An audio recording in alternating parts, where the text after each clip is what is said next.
สบายดีบรรดาท่านที่เคารพนับถือและหักแพงทั้งหลายมื้อนี้พ่อใหญ่แก๊สสิมาอ่านกฎหมายว่าด้วยการดำเนินคดีแพ่งฉบับปรับปรุงปี2024มาตรา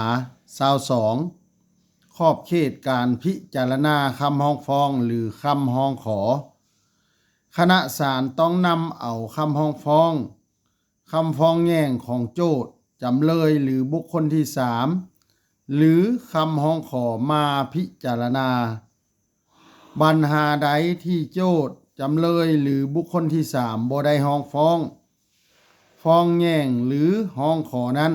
คณะศาลจะนำมาพิจารณาให้บ่ได้เว้นเสียแต่คดีที่พัวพันกับผลประโยชน์ของรัฐรวมหมู่สังคมและบุคคลที่บ่มีความสามารถทางด้านการประพฤติถ้าถึกใจให้กดไลค์กดแชร์กดติดตามพ่อใหญ่แก๊สเด้อถ้าอยากให้พ่อใหญ่แก๊สอ่านกฎหมายหยังมาตราใดให้บอกมาเลยเด้อขอขอบใจ